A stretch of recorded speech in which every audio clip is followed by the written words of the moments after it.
This is Miller Philosopher. So this topic was hard for me to do because the Dwarves are my favorite race in Middle-earth. But when I read their exploits in the Silmarillion, and then later on in the appendices of Return of the King, or even watching the Hobbit movies, I have to ask this question.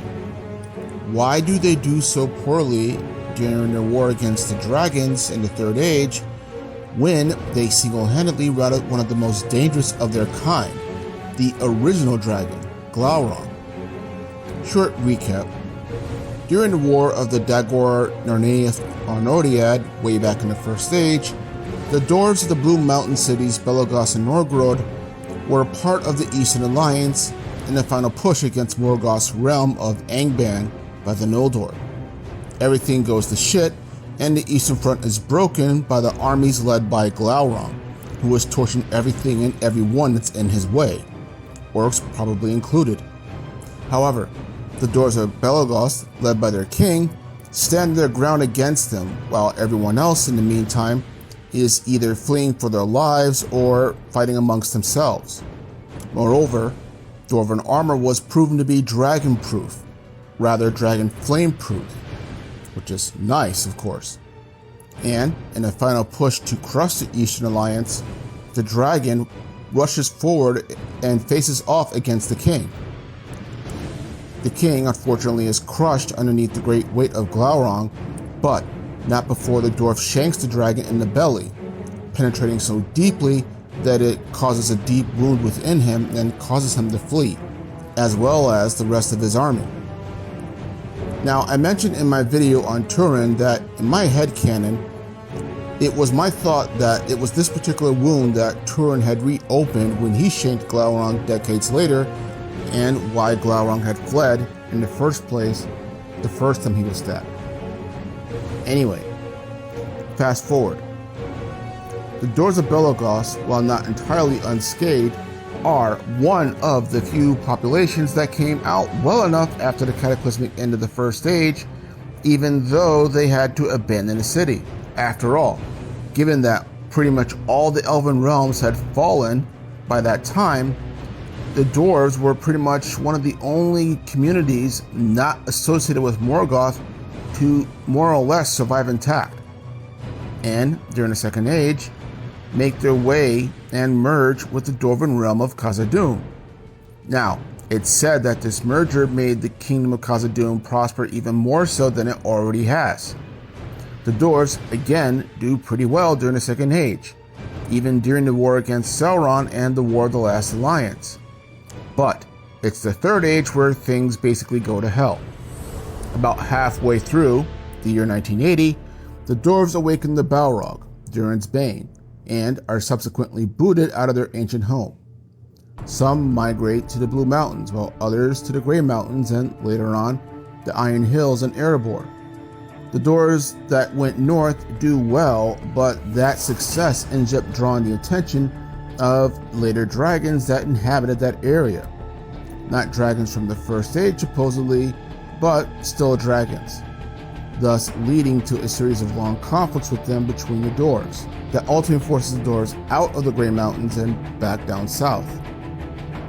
The last dragon versus dwarf encounter, as we know, happens when Smaug flies all the way down south to take Erebor, somehow being drawn there, or perhaps hearing about their wealth. So, what the fuck happened? These guys went from the ass kickers of dragons to routinely getting their asses kicked by them. On another video that I had posted, a commenter from Reddit said something about this, that the Dwarves had lost some of their skill after they were forced to leave the Blue Mountains during the twilight period between the First and Second Ages. I thought about this, and honestly I could see the logic of it. Beleriand was fast sinking beneath the ocean waves, and the populations that were still there had to get out pretty quickly.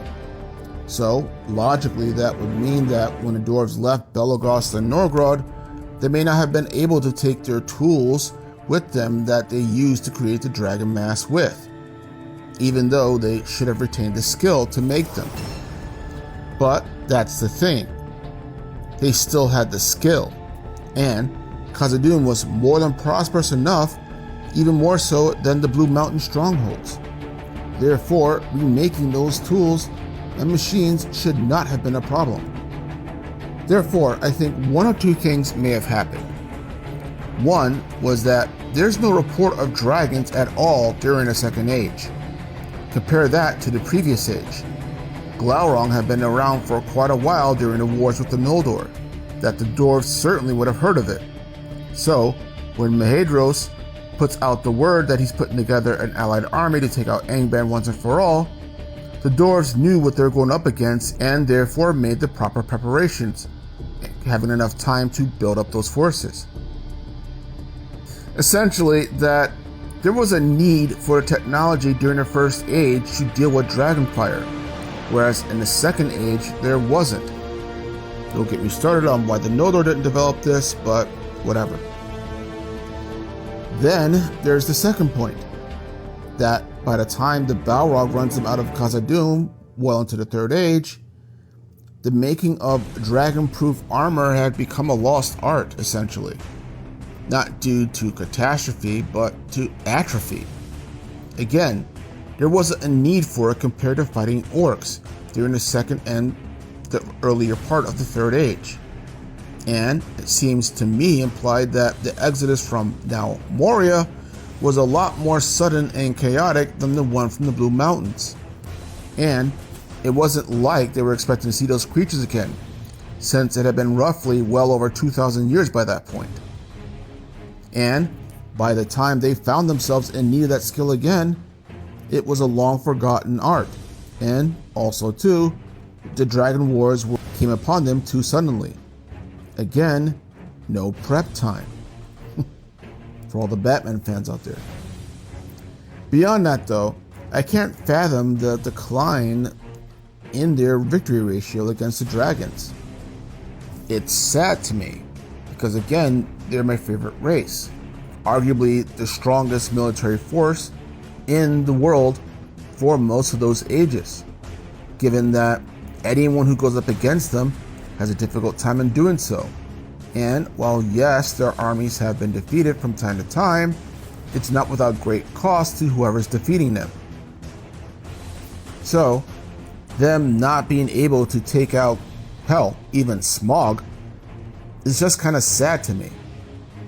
But, having said that, let me know your own thoughts below. This is Miller Philosopher. Have a good day.